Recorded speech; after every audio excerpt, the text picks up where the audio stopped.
అందరికీ praise lord. So నేను ఈరోజు నా డైలీ పోర్షన్ చదువుతుంటే నేను ఆదికాండం 18వ అధ్యాయం దగ్గర సొదొమ గొమొర్రా గురించి దేవుడు అబ్రహాముకు చెప్పే విషయంలో నేను ఆగిపోయాను.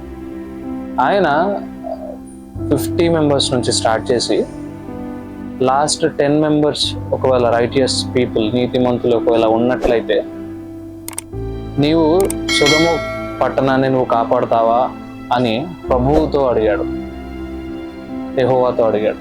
అడిగినప్పుడు యెహోవా 50 దగ్గర నుంచి స్టార్ట్ చేసినప్పుడు ఆయన ఒక్కడు కూడా లేడయ్యా అని చెప్పకుండా, ఉంటే నేను కాపాడుతాను, 50 మంది ఉంటే నేను కాపాడుతాను, 45 మంది ఉంటే నేను కాపాడుతాను, 40 మంది ఉంటే నేను కాపాడుతాను, 30, 20, 10.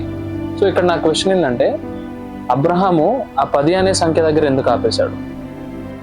సో ఆ 10 అనే సంఖ్య దగ్గర ఎందుకు ఆపాడు అని చెప్పేసి నేను చాట్‌జీపీటీని అడిగినప్పుడు, సో చాట్‌జీపీటీ ఇచ్చిన ఆన్సర్ ఏంటిదంటే, యూదుల సాంప్రదాయ ప్రకారం 10 మంది అంటే దేవుని ఎదుట నిలవబడగల ఒక నీతిమంతమైన సమాజానికి కనీస సంఖ్య, అంటే నీతిమంతులుగా తీర్చబడడానికి ఒక సంఖ్య అనేది ఏదైనా ఉందంటే 10 మెంబర్స్ అనేది ఒక ఫుల్ఫిల్మెంట్ అని చెప్పుకోవచ్చు.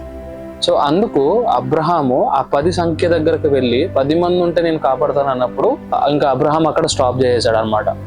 సో మేబీ అబ్రహాం అనుకుని ఉంటాడు, 10 మంది అంటే కనీసం లోతు కుటుంబం అంతా ఉంటుందేమో, లోతు కుటుంబాన్ని బట్టి అయినా ఆ పట్టణాన్ని కాపాడుతాడేమో అని. దేవుడు కాపాడడానికి సిద్ధంగానే ఉన్నాడు, ఆ రోజైనా ఈ రోజైనా సరే. ఆ రోజు అబ్రహామును బట్టి లోతుని ఎలాగైతే కాపాడాడో, అదేవిధంగా ప్రభు అయిన యేసుక్రీస్తు వారిని బట్టి ఆయన ఈ రోజుకి మనల్ని కాపాడుతూ ఉన్నాడు. ఆయన కనికరం మన పట్ల ఉంటుంది. సో ఆయన రక్షించడానికి సిద్ధంగా ఉన్నాడు, కానీ మనము రక్షణ పొందడానికి సిద్ధంగా లేము. అంటే మన జీవితాన్ని దేవునికి సమర్పించుకోవడానికి మనము సిద్ధంగా లేమన్నమాట. సో మనము ఈ లోకంలో ఉన్న ప్రైడ్ని, ఈ లోకంలో ఉన్న ధనాన్ని మనం కోరుకుంటున్నాం, కానీ మనల్ని మనం దేవునికి సమర్పించుకోలేకపోతున్నాం.